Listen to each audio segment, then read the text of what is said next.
In December 1936, a king gave up the largest empire in human history for a twice divorced American woman. He surrendered India, Canada, Australia, a quarter of the globe, the crown jewels, the throne itself. And what did she get in return? A Caribbean island posting and 50 years of exile. She wanted Buckingham Palace. She got the Bahamas. She wanted to be Queen of England. She got a title without the honorific, a house without a home, a husband without a country. The establishment called her a seductress. The Queen Mother called her that woman. Churchill called her ambitious. MI5 called her a security risk. And when she finally died in 1986, alone in Paris, calling out for a man who had been dead for 14 years, the royal family barely attended her funeral. This is the story of Wallis Simpson, the outsider who almost infiltrated the castle and paid for it with everything. If you like stories like this, please consider joining the channel. We have over 80 biographies on incredible women throughout history, some who have never had their stories told properly, and we could really use your support. Now, let's get into the story of the woman who broke the British throne. Some women are born into certainty. Wallis Warfield was born into want. She arrived on June 19, 1896, in Pennsylvania, into a family with a distinguished name and an empty bank account. The Warfields of Baltimore were old Maryland stock, respectable, connected, but her father died of tuberculosis when she was 5 months old. Her mother, Alice, was left with lineage and nothing else. They survived on the charity of wealthy relatives, moving from one borrowed room to another, learning early that pride without money is a kind of performance. Wallis grew up watching her mother calculate which relatives to flatter, which invitations to accept, how to stretch a gift without appearing desperate. These were lessons in survival, and the daughter learned them better than the mother ever could. She was not a beautiful child. Her face was too angular, her jaw too sharp, her frame too boyish. But she possessed something more valuable than beauty. She possessed observation. She watched how wealthy women moved through rooms. She studied their gestures, their silences, their casual cruelties. She learned that charm was not given but manufactured, that wit could cut as effectively as wealth, that a well-placed compliment could open doors that birth had closed. By the time she was a teenager, Wallis Warfield had perfected an armor of sophistication that belied her circumstances. She smiled with her mouth, never her eyes. She listened more than she spoke. She remembered everything. In 1916, at 20 years old, she married Earl Winfield Spencer, a naval aviator with good looks and a drinking problem. The marriage was a catastrophe from the start. Spencer was violent when drunk, which was often. He locked her in the bathroom during rages. He disappeared on binges that lasted weeks. Wallis endured it for 11 years before finally divorcing him in 1927. In an era when divorce still carried the stain of moral failure, she had now acquired her first public scar. But she was free, and freedom mattered more than reputation. Within a year, she had remarried. Ernest Simpson was steady where Spencer had been volatile, British-American, prosperous, respectable. He worked in shipping. He wore good suits. He adored her. But Ernest was a stepping stone, not a destination. And Wallis knew the difference even if he didn't. Through Ernest's social connections, she began climbing. London society in the late 1920s was a permeable membrane for Americans with charm and ambition. Wallis had both. By 1931, she had maneuvered her way into the orbit of the most eligible bachelor on earth. Edward, Prince of Wales, was everything England expected in an heir and nothing England needed in a king. He was handsome in a boyish, melancholy way. He had toured the empire and charmed crowds from Cape Town to Calcutta. The newspapers adored his informality, his modern sensibility, his apparent concern for the working class. But those who knew him well saw something else. He was restless. He was needy. He was a man approaching middle age who had never been allowed to grow up. His father, King George V, had treated him with contempt. His mother, Queen Mary, had kept him at arm's length. He sought in women what his family had never provided, and what he found in Wallis Simpson was not love in any conventional sense. It was addiction. They met at a house party. She was 35. He was 37. She was married to another man, technically still married to her first husband by the standards of the church. None of it mattered. By 1934, Edward was obsessed. He called her constantly. He showered her with jewelry worth millions. He could not function without her presence.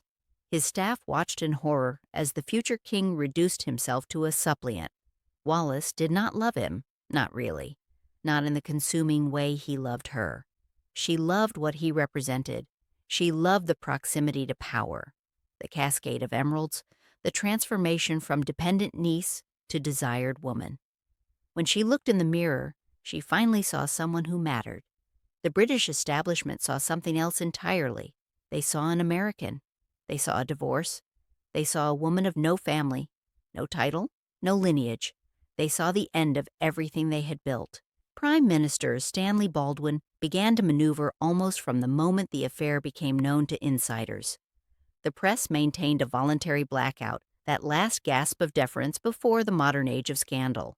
American newspapers had no such restraint. They covered the affair with gleeful abandon, while British readers remained ignorant. It was a bubble that could not last. King George V died on January 20th, 1936. His final coherent words, allegedly, were, "How is the empire?" The empire was about to be very, very unwell. Edward became King Edward VIII, Emperor of India, Defender of the Faith, Supreme Governor of the Church of England. The constitutional machinery of the greatest empire on earth now revolved around a man who cared about one thing only: making Wallis Simpson his wife. The collision was immediate and absolute. The Church of England did not recognize divorce. A twice-divorced woman could not become queen.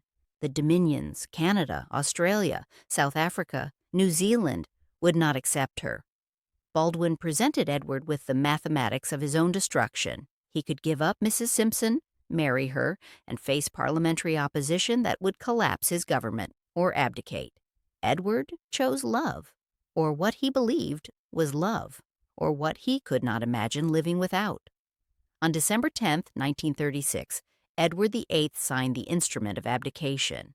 One signature ended 300 years of direct succession. One signature for an empire that stretched from pole to pole. One signature for a woman who had been divorced twice, who was not beautiful, who was not young, who wanted above all things to be queen. The next day, Edward made his radio broadcast from Windsor Castle. I have found it impossible to carry the heavy burden of responsibility and to discharge my duties as king, as I would wish to do without the help and support of the woman I love. Across the empire, millions listened. Some wept. Some cheered. Most simply could not believe what they were hearing. A king had given up everything for an American woman. It had never happened before. It would never happen again. Wallis Simpson did not hear the broadcast. She was in Cannes, waiting, having fled England weeks earlier when her divorce from Ernest became final. The scandal had broken at last, and the British public had turned on her with a ferocity that shocked even the jaded. She received death threats. Rocks were thrown through windows of houses associated with her. She was called a witch, a whore, a vampire who had sucked the kingship from a vulnerable man. Whether she ever truly wanted Edward to abdicate, or whether she had imagined some other outcome where she became queen without consequence, remains one of history's unanswerable questions. But the choice had been made, and now she had to live with what she had won.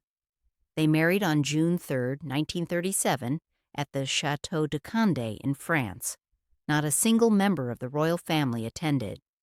The new king, George VI, Edward's stammering younger brother, had been thrust into a role he never wanted. His wife, Elizabeth, now queen, understood exactly who to blame. The bride was deliberately denied the title Her Royal Highness, a calculated insult that Wallis felt like a wound for the rest of her life. She was Duchess of Windsor, but the honorific that marked true royal belonging was withheld. The message was clear. She had taken their king.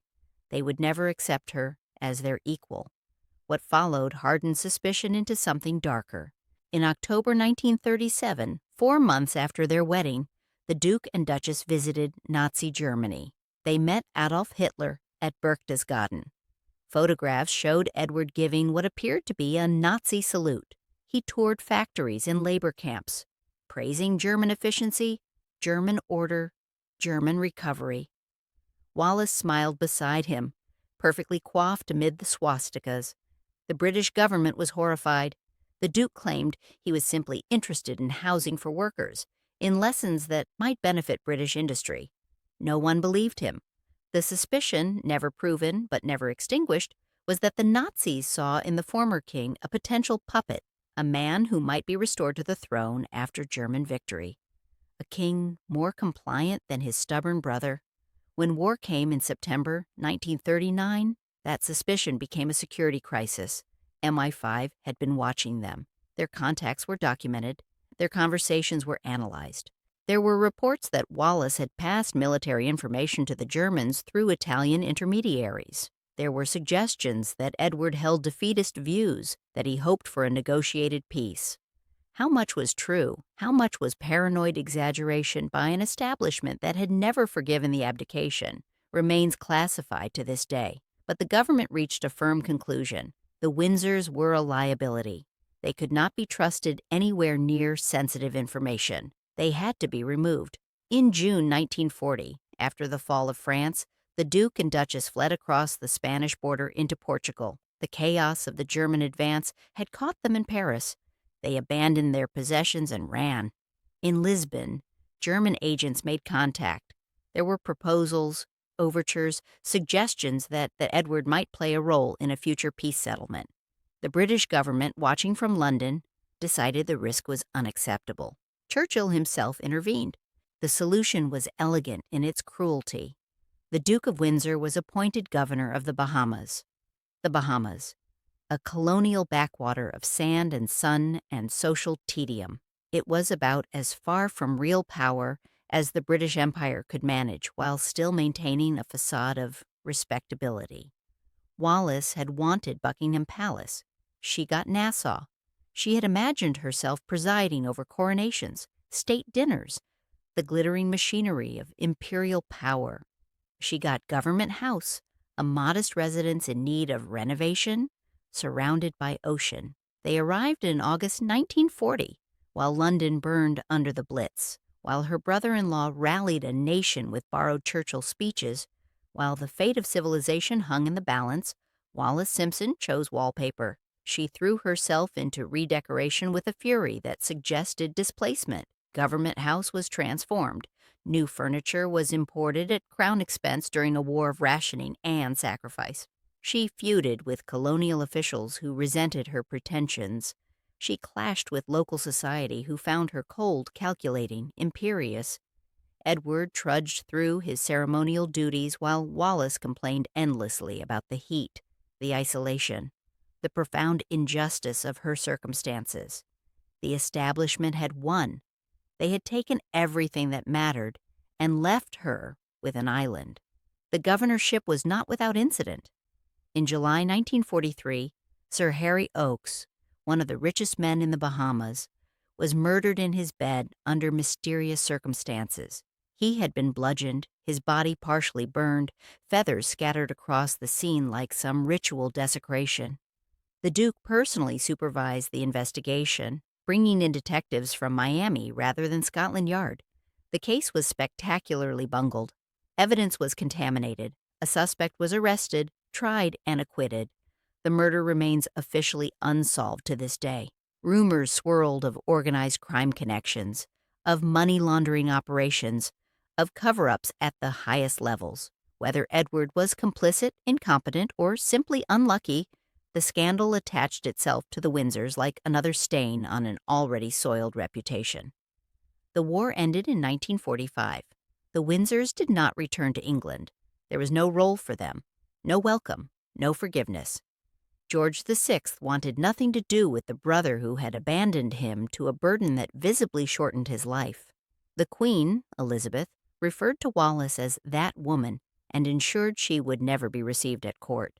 The hatred was implacable. It would outlast both the war and the Windsors themselves. They settled in Paris. in a house provided by the French government at nominal rent. For the next quarter century, they lived the life of international cafe society, attending parties, collecting acquaintances, maintaining the elaborate rituals of a court without a kingdom. Edward gardened. Wallis shopped. They appeared at balls, at dinners, at the right tables. They were photographed constantly, their style imitated, their movements tracked. But it was all performance. They had no purpose beyond each other, and that proved not to be enough. The marriage that had cost an empire became, over time, a kind of elegant prison. Edward was devoted to the point of suffocation. Wallis, according to those who knew them, grew weary of his dependence. She had wanted a king, not a puppy. She had wanted power, not perpetual exile. They drank too much. They quarreled. They made up. They grew old together, which was perhaps the only victory either of them achieved. He had given her everything he had, and what he had was the memory of what he had been. Edward died on May 28, 1972, of throat cancer. He was 77 years old. Wallis attended his funeral at Windsor Castle, her first and last time truly welcome on royal ground. Queen Elizabeth II, daughter of the brother who had replaced him, received her with distant courtesy. The Queen Mother was glacially correct. The woman who had blamed Wallis for her husband's premature death, who believed George VI had been killed by the burden of kingship thrust upon him, stood in the chapel and said nothing that needed saying. The body was interred at Frogmore, the royal burial ground. Wallis returned to Paris alone. Her final years were a slow diminishment. She developed dementia. The sharp mind that had calculated her way from borrowed rooms to borrowed crowns clouded and wandered. She rarely left her bedroom. The house in Paris became a sealed chamber, visited occasionally by curious journalists who found a shrunken woman who could not remember who she was. Her staff reported hearing her call out in the night for quote 5, quote Edward's family name, the name only those closest to him had used. She was calling for a man who had been dead for years, in a city she had never wanted, in a life that had been both triumph and catastrophe.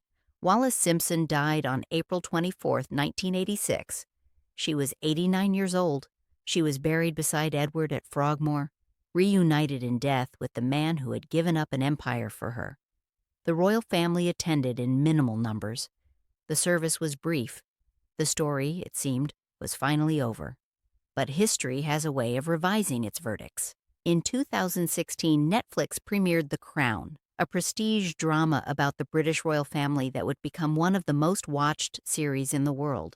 Millions of viewers met a fictionalized Wallis Simpson, portrayed not as the scheming adventuress of establishment legend, but with something approaching sympathy. Her relationship with Edward was presented as genuine romance rather than mere calculation. The woman who died reviled was being reimagined as a tragic heroine. The rehabilitation had begun, 70 years too late. Wallis never lived to see the softening of public memory. She died believing herself the villain of a story she had tried to rewrite as love. The Queen Mother outlived both her and Edward, never forgave either, and ensured that the royal family's official verdict remained unchanged until her own death in 2002. The establishment's memory had won in her lifetime, but memory, unlike monarchy, is not hereditary. What Wallis Simpson proved in the end was what Almina Carnarvon had learned a generation earlier on different terms. You can enter the castle, you can even, briefly, sit upon its throne, but belonging is never granted. It is only ever borrowed. Almina bought her way in with Rothschild money, saved the castle, funded the discovery of a pharaoh, and was erased by the very family she had rescued. Wallis seized her way in through royal obsession, cost a king his crown, and was punished with 50 years of luxurious exile. Both women were outsiders who made themselves essential. Both discovered that conditional acceptance is a life sentence. The aristocracy takes what it needs and closes ranks. The castle endures. The outsiders are buried on its grounds, finally welcome when they can no longer threaten anyone. Wallis wanted Windsor Castle. She got Windsor Cemetery, and even that acceptance came too late to matter.